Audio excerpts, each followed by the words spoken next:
Start streaming. All right, I am going to talk about something called the smash ball method. This is how I fix layer damage. This is on any phone where there's ripped up pads when you separate the board. Now, the repair way, if you want to fix the board for long-term use, skip this video, it's not going to help you. This is a short-term slap it together to get data recovered from these sandwich board layer problems. So if you want to fix the board, you're going to want to use the solder lug method. That's something completely different. You're going to replace all the torn pads with these solder lugs, little copper stickers. But if you want a quick and dirty way to do it, then this is how I do it. I've made a video on the smash ball method before, but I noticed during training when I bring up like there's 2 ways to do this, nobody seems to remember that video. So it's like buried down in the channel. I don't even know what it's called.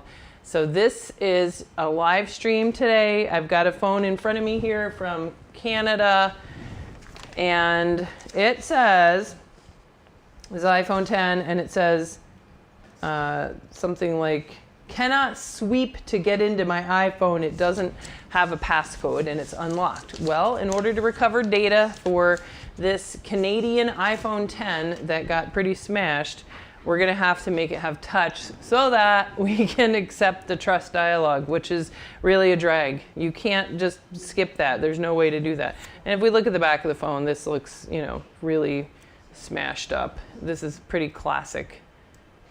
All right. When they look like that, then they got run over, and it's not surprising for it to have layer damage.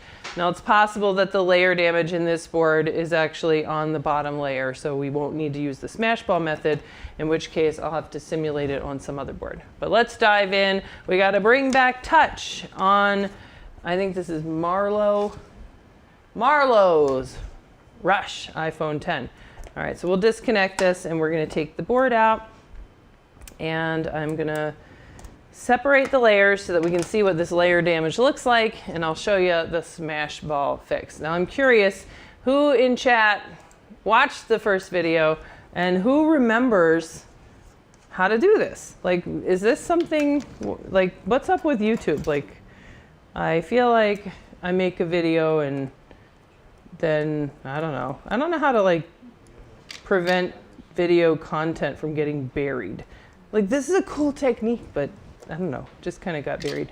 What do you think I should do? I love making videos, and I haven't had time to do it for a while.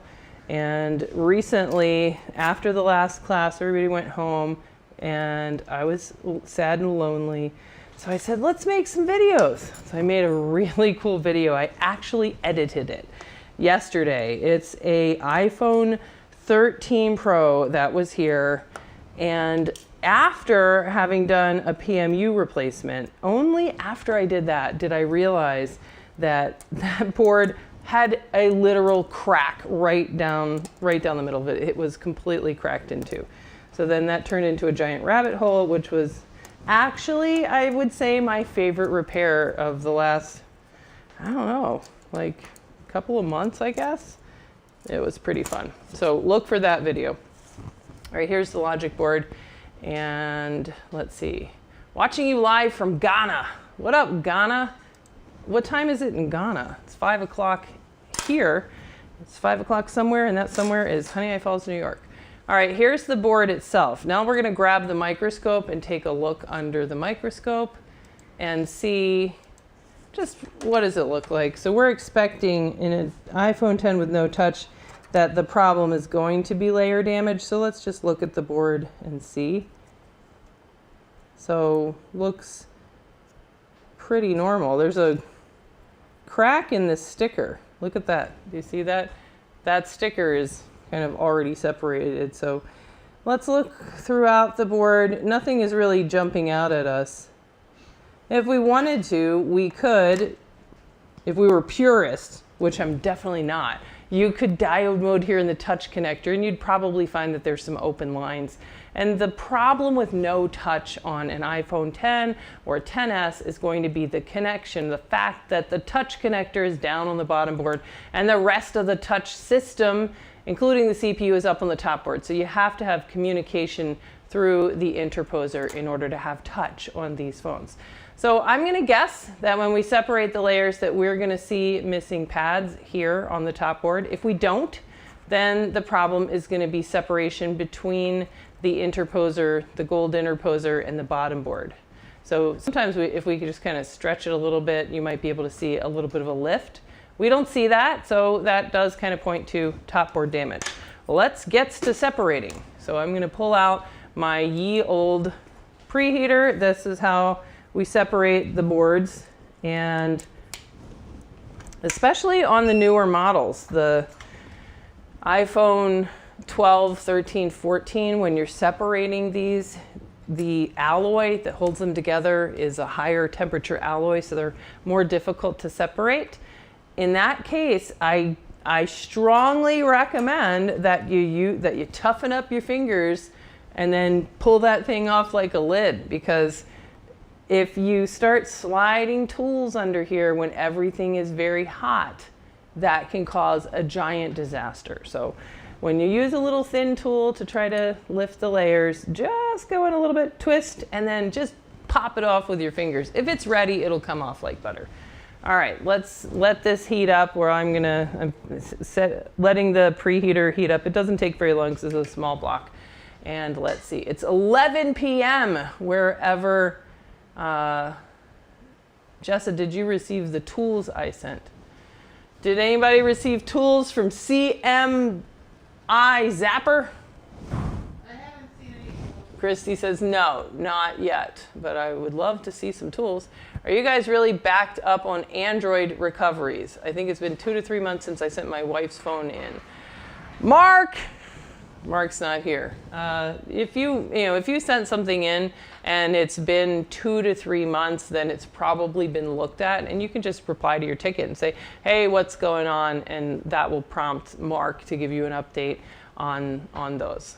All right, 8:56 p.m. Put a long screw and use tweezers to pull up. You could, if you wanted to put a long screw in there, you could kind of take it off like a lid. All right, I think this is ready. I just use my fingers. Boop, that's it, just super easy. I can't be bothered with no putting a screw in there.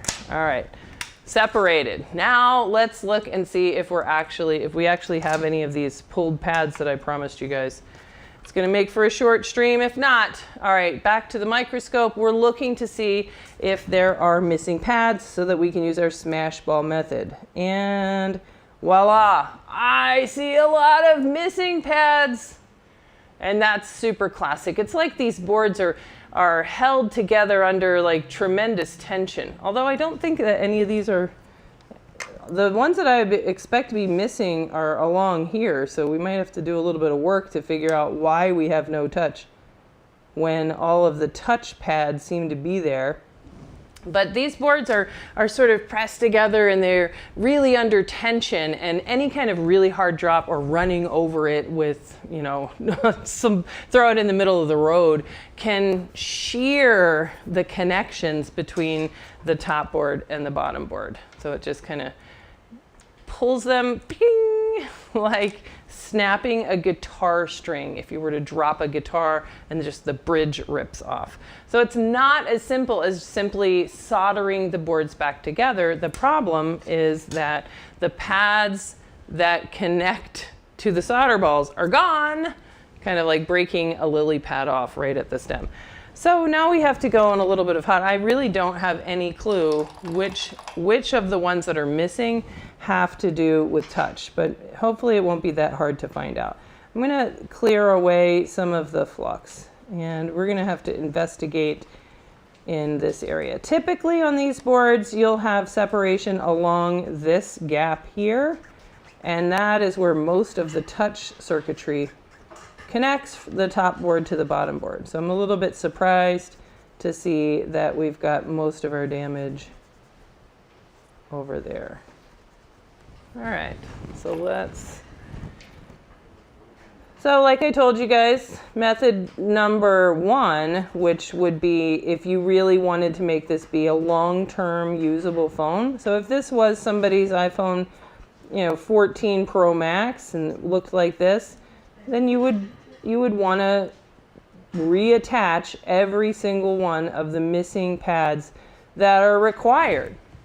So if there's one, some of these are ground, a lot of these are ground. This board's got plenty of ground, you don't need to put back ground pads. So let's try and go on a hunt to see if we can figure out, starting here at the end, which of these actually are important. So we're going to pull up ZXW for iPhone 10. So let me go look for that. This is a live stream, so eventually it'll turn into a video. But live videos get buried. They're now on tabs. Nobody's going to see this again. So this is your one chance to learn the smash ball method. This is something that I just made up one day, and I thought it was fun. All right, let's take a look at ZXW.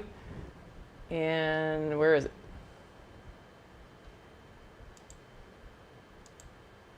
Is that it? Unknown. Let's look for another ZXW. ZXW that I can show everybody. What if I just pull this one up? Can't find it. Here we go. Did that work? Nope. All right, ZXW. Oh no, it's not going to see it. That kind of stinks. Let me see if I can add it a different way. Plus, window capture. Window capture. All right, how about close ZXW and open it back again? Close that. Discard.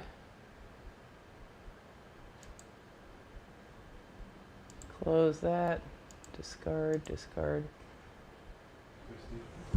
Hey, that's cool. I made a window of the chat. I wonder if I could use that. That'd be cool. I'd like to be able to see the chat. I can see chat or ZXW or other stuff. Windows Defender ate it. All right, let's see. Waiting patiently since it's going to be expensive. Okay. Tracking says delivered. Today? Tracking says delivered. Well, I don't see any packages here. What was it? Send us a message with tracking. We'll look into it. All right, let me dig up ZXW. What I like about the smash ball method is that if there's a whole lot of pads like this one, smash ball method is perfect because it allows you to put back a bunch of pads very quickly, so that if it turns out to be longer to look up what all these are to try to figure out which one of these has to do with touch, then you can just say, that's it, I'm going to fix all of them. That's sometimes faster. All right, but we want to see how do we figure out what's touch here. All right, we'll just let this be big. Actually, we'll do that. And let's look at the board. Okay, so we should be able to now compare our board. Now there's two of these. There we go. Yep. Here's our board. And if we look at this end, we can see we're missing all kinds of pads that are around this edge of the board. And all of those are ground. Check it out. All of these are ground. Let's pull back up ZXW and we can see that screw hole, and you can notice that everything here is gray for ground. Yay! So we don't have to fix any of those ground pads. All right, so now we're going to look and see, do we have anything missing along this row? So you can see there's 7 pads here in this row. And now let's zoom in on those 7 pads there. They are missing on our board. If we look at our board, yep, we are missing those. Well, we got 2 of them left. So we're missing 1, 2, 3, 4, 5. Let's see if any of those have anything to do with touch. So let's go back. ZXW, let's zoom and see. Do these have anything to do with touch? All right, AP, so the top board CPU to the baseband time mark. PMU to GNSS enable. GNSS wake. GNSS to AP. GNSS to AP CTS. GNSS, GNSS. I forget what GNSS is, but maybe gyroscope or something like that. But I'm going to go with that whole row. Doesn't seem like it has anything to do with touch. So that's probably not where our problem is. All right, so then we've got some ground around here. Now this guy here is missing. PCIe AP to baseband reference clock. Probably still doesn't have anything to do with touch. And then I'm just looking at our board and kind of following this path. So we're missing a lot of them here in this chunk. So let's look in there and see if there's any of them that have to do with touch, which I don't remember any of these guys having to do with touch. But what do I know? Let's check out PCIe, PCIe, PCIe, Wi-Fi, Wi-Fi, Wi-Fi, Wi-Fi, Wi-Fi, wireless charging, I2C. So we're still kind of in this middle part. Speaker amp, baseband reset, speaker amp, speaker amp. All right, so none of those really seem like they had to do with touch either. And then let's look. Let's see. Let's check these three up here. 1, 2, 3 in the corner. Show yourself. Let's check there. 1, 2, 3 in the corner. Who are you? PP, GPU, CPU, P-core. Now, ones like this where it's like, oh, that sounds really important. PP, CPU, P-core. It's kind of like, why does CPU, P-core need to go from the top board to the bottom board? And let's click and see, does it? And I don't think it does. Look, here's the bottom board. It doesn't go anywhere. So why is there a connection from the top board for PP CPU? The CPU is on the top board. So why is there a connection between the top board and the bottom board for this line? That doesn't make any sense. And in my experience, this trolled me for a long time. It turns out that it's because it goes to a test point. And look, there it is. Right on the bottom side of the bottom board, there's a test point. Okay, so over at Apple during development, or if you're building these boards and testing them or developing them, it does make sense that they could put that whole sandwich on some kind of a machine and determine what the voltage is on PP, CPU, vCore, but that is just going to that test point. So we don't need to rebuild pads that are going to test points. So I just wanted to kind of point that out. And so it looks like, oh, we got to build that one back. No, we really don't. Same for this one, PP, GPU. GPU is on the top board. We don't need to connect to the bottom board at all. That can just be a dead end. We'll leave that off. And then the third one here, AP to BB, IPC. That doesn't sound like touch. Let me show you ones that do sound like touch so that you guys can help me find where do we need to actually fix something. So down on the edge of the board where we're not missing pads or where the typical touch pads are. So let's see, none of these, none of those, not this. There we go, pad number S110, touch to AMUX, and then this whole row. 3V5 racer, that's a touch power chip. 1V1 racer, racer is a word that means touch. Touch, touch, touch, touch, touch. So this big crop here of pins that, racer, touch, clock, racer, racer, where are all of these? These are all down that long skinny row is where most of the touch pins are in the iPhone 10.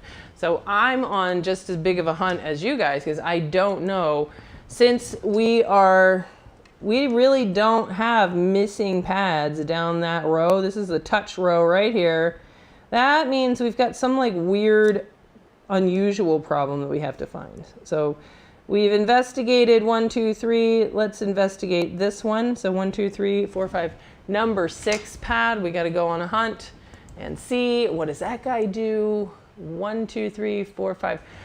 Not connected, not care. And C, no care. So that's not it. Now let's keep looking back at our board and we're trying to find, whoops.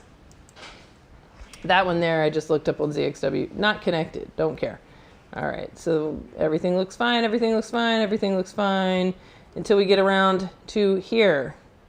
All right, so let's look at this third one here in a row. We'll put it like that. All right, so the third, 4, 5, 6, 7, 8. The third and the 8 from the little end of that screw bracket. Let's blow up ZXW and let's go on a hunt. All right, number 1, 2, 3. Speaker amp to top coil, don't care. 1, 2, 3, 4, 5, 6, 7, 8. Speaker amp. I think all of these are speaker amp, speaker amp, speaker amp, speaker amp, speaker amp. I don't know. Stuff that doesn't look like it has to do with touch. Nothing to do with touch around here. All right, then we've got this last sort of row, which are important, but not for touch. These guys are important for your NFC circuitry. So this row here, I've had to fix many a time in order to bring back NFC function. That guy's ground. All right, so we're a little bit at a bit of a loss. It is possible that our top board actually doesn't have a touch problem, that our touch problem could be on our bottom board. So that's going to be a little bit hard to figure out, because normally you could just say diode mode and find out if these are open or not. But they are going to be open because the touch chip is on the top board. So we've kind of split the connection now. All right, nevertheless, I'm going to show you what I promised to show you, even though I don't think this board necessarily has anything wrong with touch. It might boot up just fine with touch on a receiver board. Regardless, this video is all about smash ball method. So I'm going to show you the smash ball method. So which of these should we put back? Let's put back the, we'll just put back some of these ones right here. We'll put back this row. All right, so we're going to put back this row right here.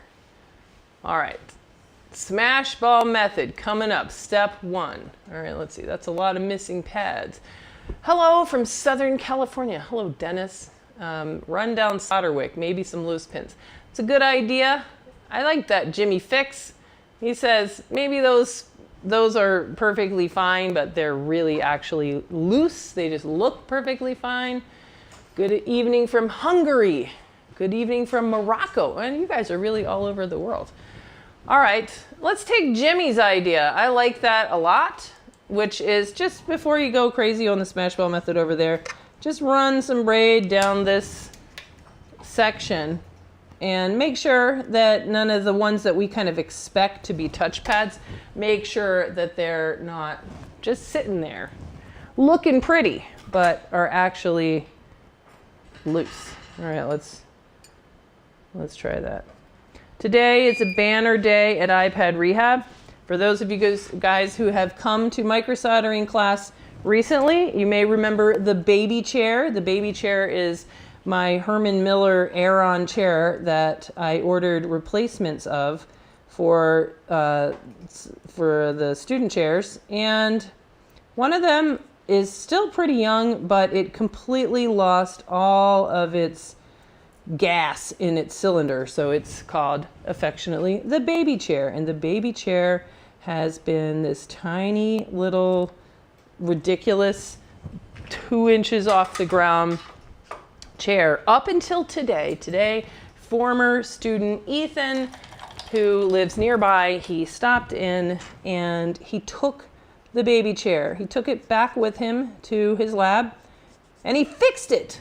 Long live the baby chair. The baby chair is now a regular chair again. So that is very exciting. I'm very happy to get the baby chair fixed up. And Ethan discovered the life-changing thing, which is sitting on a chair where the caster wheels have been replaced, thanks to Tony Tone, who sent us the rollerblade wheels. If you don't have rollerblade wheels on your chair, get some immediately. Stop watching this video and go get some. All right, so we did Jimmy Fix's idea, and indeed, these are all perfectly fine. And you can tell that, yeah, over here didn't bear the brunt of the smash. The most of the damage is over here. So we're gonna have to go do, as promised, smash ball method in an area that we know doesn't have to do with touch, just so that we can demo that demo that repair. All right, so let me show you what this looks like. Step 1, smash ball method. Just a smash ball method. Step 1 is tin the nubs. Tin the nubs. What is a nub? Well, if you have a pad and it's sitting on top of a little, trace in the board and it rips, then what's left behind that guy? That's the nub. So you have to get some solder on the nubs, and I'm just going to use the mini hot tweezers. So let's zoom in and you can watch me tin the nubs. Step 1, tin the nubs. Angel says, oh yes, the baby chair. Angel, the baby chair is grown up. You would be so proud to see what has happened to the baby chair. The baby chair is now joining the ranks. It's all grown up. I was surprised. Ethan took it this morning and then he brought it back this afternoon, just a couple hours later, and it was totally working. And I couldn't believe that you could actually pull the stem out. He had to use some special tool, but that was pretty cool to watch. And he said that he would do a future live stream with me for the channel later on, which I think you guys are going to love, because Ethan has a lot of experience working on design teams, designing electronic products and all kinds of cool stuff. And he went home from Practical Board Repair School and has used some of these strategies for reverse engineering stuff to fix, he said he fixed a $60,000 3D printer. Isn't that incredible? So I really thought he was a great person for us all to talk to just try to broaden our minds to what else could we be fixing as we sort of see less cell phones breaking now that the iPhone is in the 15th generation, iPhone 15 or 14th generation or whatever it is. There's a lot of work on iPhones. They don't break as much as they used to. So how can we broaden our mindset to think we're fixers? What else can we fix? I really like that idea. All right, don't forget to like the stream, guys. You got it, Nick. Like the stream, because I think that does something to the YouTube algorithm, which is good. Also, you guys can join our Discord. I'll put a link to the Discord server. I'd like to kind of grow a community where we can talk about things like what other stuff are we fixing other than just straight up phones. All right, so what do I have here? This is a jar of pre-made solder balls. And these are available at iPad Rehab Supply Store if you want to go check it out. They're called pre-made solder balls. You don't even have to buy them. You can just make them yourself. Put some type of solder in a stencil, and then paste in a stencil, make your own balls. And then you too can have a little jar of pre-made solder balls. This size is the 0.2 size, which I think is maybe a little bit small. Yeah, it's a little bit small. I'd rather have 0.3, but I'm not willing to stand up and go get them or anything insane like that. All right, so we're gonna just put a couple of these on here. So step 2, after you have tinned the nubs, step 2 is to put pre-made solder balls nearby. You're gonna do just a couple at a time. And now we're gonna heat this guy up. I'm gonna put something heavy like Omni-Vise just to hold the board down so that it doesn't go nuts. Actually, I don't think I can do that easily. I want you guys to be able to see. So let's find our spot. Here's our spot. Let's get that in focus. There we go. All right. Now I'm gonna just heat them up, and just like a wet molten lollipop with a stick. It's gonna snap on there, and that's my strategy. So I'm gonna heat up the solder balls and try to get them to snap onto those tinned nubs. Now I like this method a lot. I came up with this around the time when everybody was making those little replacement pads with wire. Do you guys remember that? That to me looked like a nightmare, where you have to wind and coil the little wire around. Now if the guy, you can tell when it snaps on there. See that? There we go. Once it snaps on there, then you can poke it and it'll just come right back. Poke, poke, poke. See that? There's 2. Let's go ahead and do that whole row. Let me see if I can get even closer so that you guys can see. All right, so we've done 2. Let's do a couple more in that row. Soon we're gonna fix cars. Finishing up my bachelor's in computer engineering just so I can reverse engineer devices and share schematics. Exactly. It is fun, but frustrating working. The last couple days I've been working on iPhone 13 Pro, and there is no schematic. It never fell off a truck in China. So when you look at ZXW, it's just like, this circuit is code 49 and that one's code 51. Like, they don't have names. We're missing that sort of rich information that we get from the schematics, which makes it just that much harder to work on this stuff. All right, so you can see my tinned nubs. All right, let me get these guys to lay down. You want to have a kind of a moderate amount of flux here. Flux makes things kind of go where they're supposed to. But if you have too much flux, they're really going to float around. I usually do these 1 or 2 at a time, but I'm going to go for 3 at a time.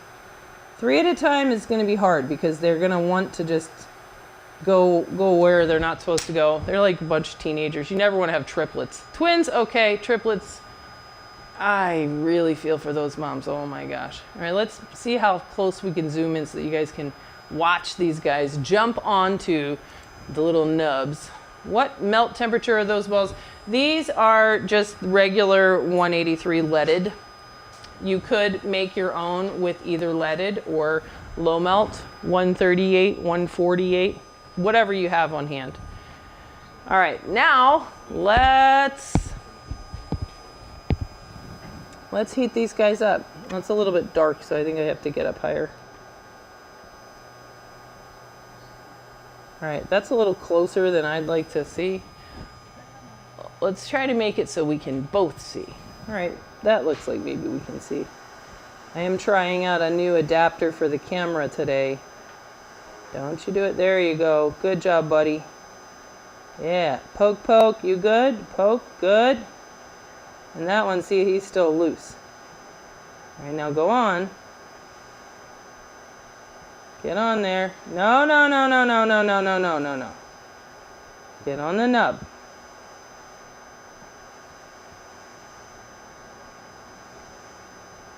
That one is being difficult, you can tell, because the top layer of the nub, there, I think he's on there. The top layer of that one is ripped out. So it's kind of like the shear force wasn't just like this, it was like this, and it pulled up that little chunk. All right, smash ball method.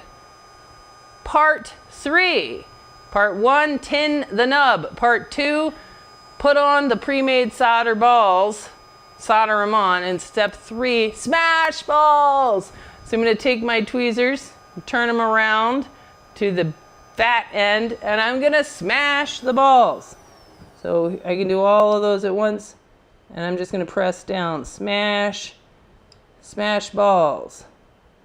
Smashing balls. Smash. Smash balls. And look at that. My smash ball method is a success. Now, those are not permanent, right? But I've made temporary pads that I can connect in the eye socket, right? So if I get an eye socket out, where I'm going to connect the top board and the bottom board in the eye socket sandwich, the pins of the eye socket will be able to connect to, where is it? Right there. Those smash ball pads. Now, how do you know that these guys are actually on here?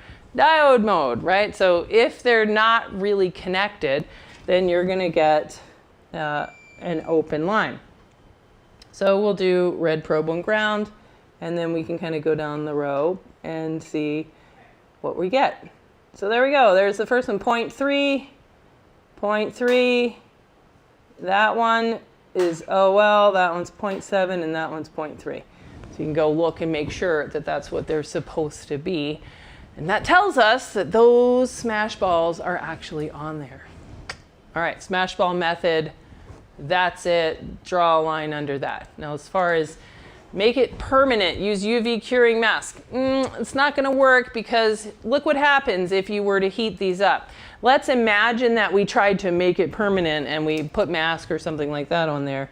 If we go to reball this top layer back on and heat it up, let's just imagine or show what happens when if we were to put heat in this area.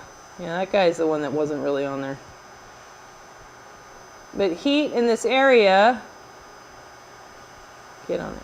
Yeah, see, it just makes those smash balls just shrivel right up. So they don't really make a good enough connection to that nub to actually be able to be sturdy to be a phone again. I think that if you did a whole bunch of these and then you soldered the sandwich board together, I've done that before, you know, I mean, we often put boards back together when they have this just because they're going back to the customer regardless after we recover data. And I found that while it may work temporarily, it's not a robust long-term fix. If you want it to be a long-term fix, then you're going to have to use the solder lug method, which is the separate method.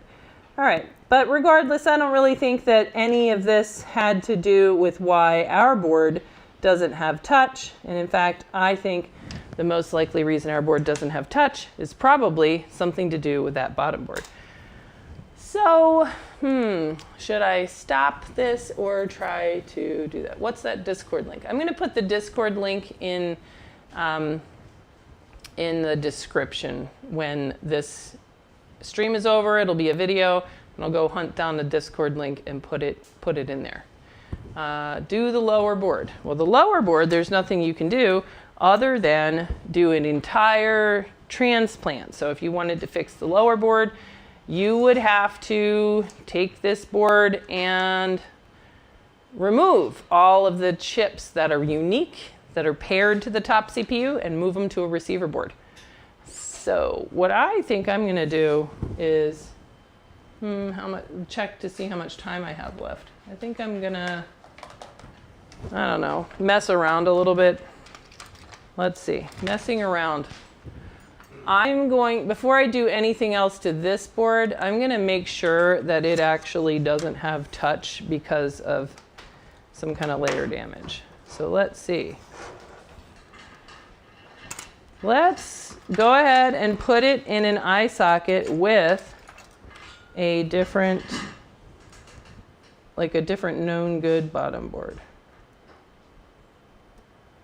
All right, and luckily, I got to put labels on this bottom board. Since I separated the board, it doesn't have a label on it anymore. That's a major, major disaster waiting to happen. Can't let that go even for a second. All right, let's label these up with the ticket number. All right. If it's only data, I think you only need NFC. I don't know what you're suggesting. There's no way you can fix those bottom pads on this bottom board without taking off the interposer. That's not a real thing. All right, let's see.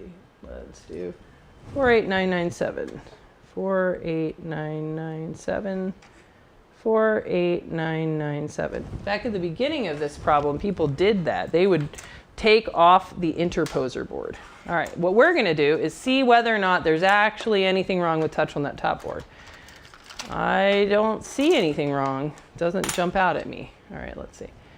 Swap NFC and do data back. Why would I swap NFC? What's the rationale for swapping NFC? All right, what we're going to do is we are going to use a known good receiver board. So we're going to use our KG board that we know for sure doesn't have any touch problems. And we're going to make a hybrid where we are not swapping any chips. We are simply going to put old Marlowe's board on here and make a hybrid so that we can recover data. All right, now let's see. Now we need I need a screen that definitely works. Those do. These do? Yeah. Great. Excellent. All right. Hi, Mark. I'm from Peterborough. Hi, Nigel. I'm Mark. All right, let's see. I have a question. When you reball the CPU, do you leave the RAM on top of it, or must you desolder it first? That depends on the type of CPU. Some CPUs you can get away with leaving the RAM on it, and others cannot. So that's just its own whole big thing. Although we were talking, I saw some group today was talking about how CPU transfer is probably the #1 most abused repair that there is. If you do transfer a CPU, it's not going to be a phone again. You have no underfill. It's extremely susceptible to water damage, and I would not recommend that to be a phone again. That's not really a good repair. CPUs need underfill. So for data recovery, it is sometimes necessary, and we do a lot of CPU transfer, but it's also incredibly common for people to misdiagnose straightforward fixes, or even things that are not straightforward, and just kind of all roads lead to CPU transfer. Once you take that CPU off, if anything goes wrong, then you are out of luck. You're not going to be able to recover from that. Okay, so I'd like to see CPU transfer be something that is less popular, and it's sort of, if you really can't figure out what's wrong with the board, then I guess CPU transfer. Okay. Let's see what happens.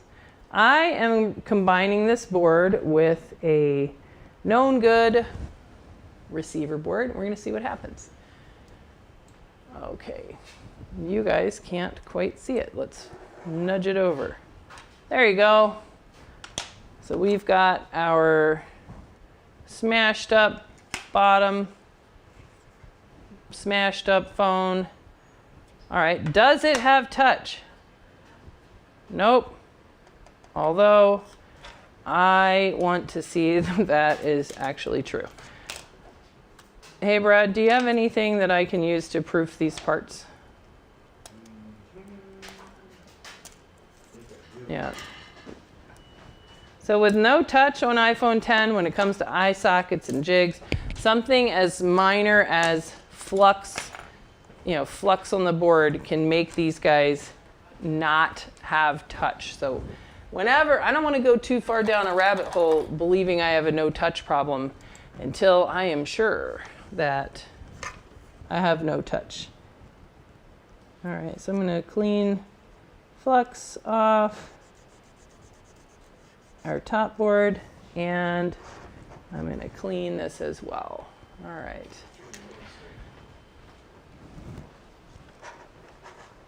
Surely Brad is going to have exactly what we need. He's going to look for some way for us to proof these parts. We've been trolled way too many times with no touch. That's actually just, some pogo pin not making connection. Let's take a look at this.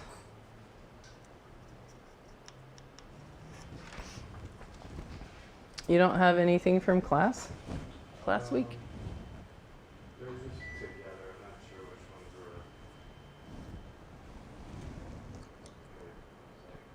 ones were. Okay. All right. Please. Yeah. All right. Okay. The other thing that can get little holes, this flex has like, I don't know. We just had course week, so sometimes is it split? No? Oh, you need one of those? Yeah, I need something that I can just proof the parts on. Okay. Do you have one? I got one of them when they're late. Okay. All right. We're going to go for that. Awesome. Well, let's clean up around here. Let's clean up this stream so it's not so cluttered. Visual chaos. All right, I'm going to put the bottom board for Marlowe back with You might like that. this one. What does it say? Eye socket proofer. Eye socket proofer. I do like that. Eye socket proofer. Brad's got an eye socket proofer. That is exactly what you need, an eye socket proofer. All right. Here's my real question, Brad. If this eye socket comes up unproofable, do you have one that definitely works? Well, I haven't tested them all after class. Yeah, after class is where we really get off the rails. But I remember Darren fixed a couple of boards, and You have another eye socket available. whatever he was using must have been working. All right, so what are we doing now? I want to proof my parts, so I am going to stop and make sure that I actually have a problem to solve. So I want to see touch working with this screen, this flex, this eye socket.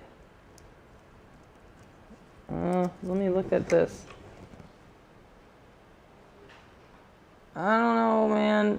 This flex is pretty beat up. The display flex is. You got another one of these? I mean, it's like I might be able to shove it in there, but that's pretty. It's just been plugged in way too many times. Connect this one to the extender. Okay. Does that screen work? Yep. Okay.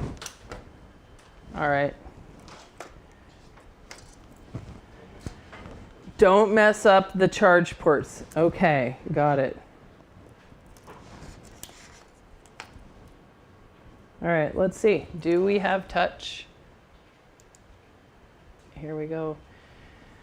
Can you get messages off an old iPhone? You absolutely can, as long as you know the passcode. Or if you don't know the passcode, if you have a lot of money, then you can get the messages off of any old phone, as long as you have a legal right to the data. So if you, let's see. I typed a 200 message and it just put in a smile.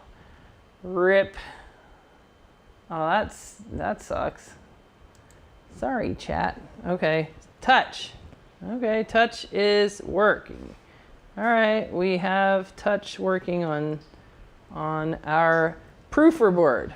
Okay, so that means we should have touch working on our bad board. And if we don't, then maybe we do need to smash ball back on every single one of those things. All right. I like the eye socket proofer. Eye socket proofer for the win. Now we have proofed our eye socket. We're going to go back and we will rebuild.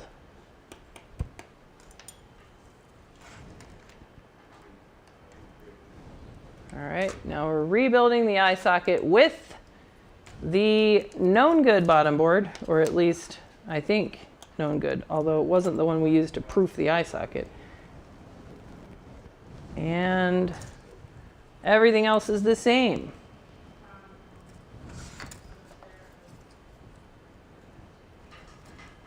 Now boot it up. Do we actually have a touch thing? Do we have a touch? Touch or no touch? Geez, that's like really offset. It's got to be far away from me for you guys to see. All right, Brad, I don't want to mess up your stuff. So this one that you gave me here is orange stickers. All right, I didn't use that one. So I'm sticking with the OG. All right, does it have touch? Hey, touch came back. Look at that. All we needed to do was proof our parts. All right, so how do we have touch now when we didn't have touch before? Answer. We separated the logic board and saw that there were a bunch of torn pads, which is typical. Showed you how to fix pads just for fun, the smash ball method.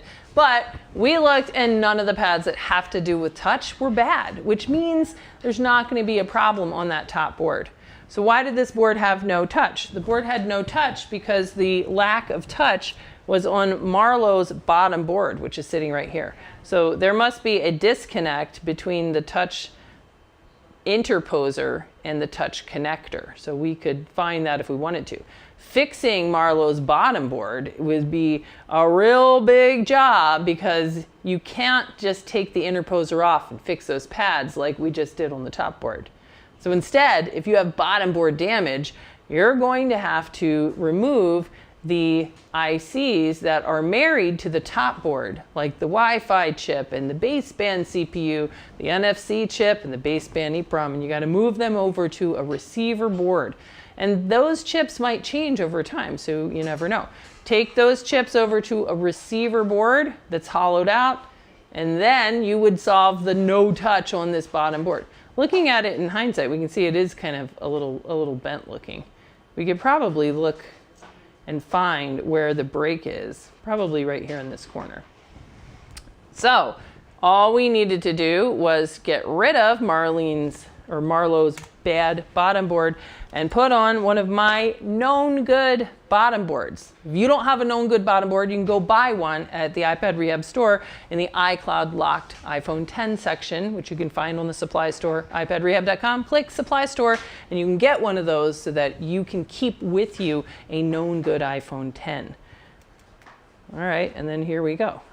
Now, touch works once we've recombined her top board with the bottom board. So let's plug it into the computer and it should ask us to trust. Trust! Achievement unlocked. Now we can get all of the photos and videos off of this board. There's no way to get them off without being able to click trust. Isn't that maddening? So in order to click trust, it doesn't have any passcode. In order to click trust, we have to rebuild touch. So there you go. That is the smash ball method, although it had nothing to do with this repair. I hope you guys got to see that. And this video will live on how to fix those pads layer damage when you have many, and all you need to do is press it together in a data recovery jig in the eye socket like this. All right, thanks for watching. And I hope you guys watch the video that I made that I really like, the iPhone 13 Pro broken in half board, coming up either tomorrow or the next day. All right, I will see you guys next time.